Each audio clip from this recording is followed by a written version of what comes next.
Being the son of a BJP leader, the natural assumption is that you are also a strong advocate of Hindutva. Is is that true? I don't know how it becomes a natural assumption because not every son has to follow the same.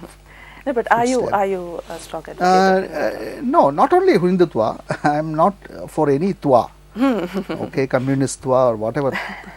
Because I think a true artist cannot really fall into any dogma, so to speak.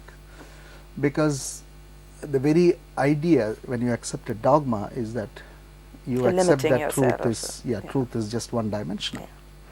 Whereas for an artist it's a continuous search for the layers of truth, different dimension, ever emerging, ever expanding. So that is the inner process of an artist. So then I cannot be part of any pedagogy, any party or any. I can't say Sindabad to anything because I believe in the opposite also.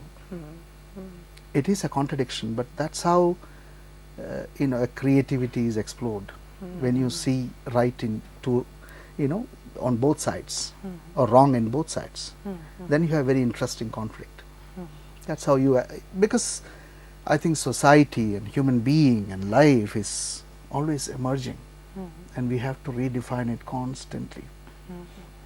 So apart from the fact that I am conscious of the impact of political movements in our society, in our lives, I am unable to actually believe and follow in anything like that. As I grow older, the more so, That's because really you nice to disbelieve hear. in everything, and you see that there is truth and there are lies in everything. So that is why I don't follow, as I said, any twa.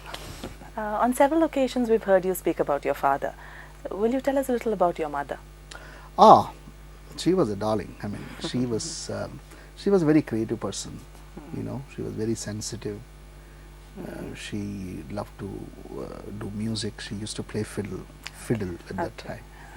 And she was a doctor, and very sensitive person. And she was the one who made us, aspire for freedom and independence and everything. And she struggled quite a lot. My father being a political worker at that time of a party which has no particular financial support to offer. So we struggled a lot, and she was actually she had gone through very, very difficult times, especially during the emergency when my dad was in the jail and so on. So I admire her emotional courage and everything. And she passed away in '98 while I was making Agnisakshi. So Agnisakshi to an extent was a kind of homage to her, to the motherhood, to the womanhood, everything. Do your wife and your children get closely involved with the work that you do? Yes and no, because they are the first people I talk to about a story. They know whether I am really interested in a movie to follow. Sometimes my wife says that you don't even talk about that story. I don't think you're going to make it at all. Okay. Sometimes you take up a project because somebody is forcing you and everything. But ultimately, if you don't have conviction, you will not get to actually executing it. So my wife and my daughter is the first ones to sense that this is not you, this is not what you want to do, kind of thing. So in that level, yes. My son more so. I mean, he also fell into this same line, and he studied filmmaking in a film school in Mumbai, and he's making advertisement films. So he's also in the same line. So we have a lot of creative discussion, but not really into an executional day-to-day level. What are some of your forthcoming projects that we can look forward to? I really can't say, because I'm in my mind there are 3-4. I'm committed to a few people to make films, but I don't know what I'm making because the scene is changing. The kind of putting together a film as a financial project is completely different.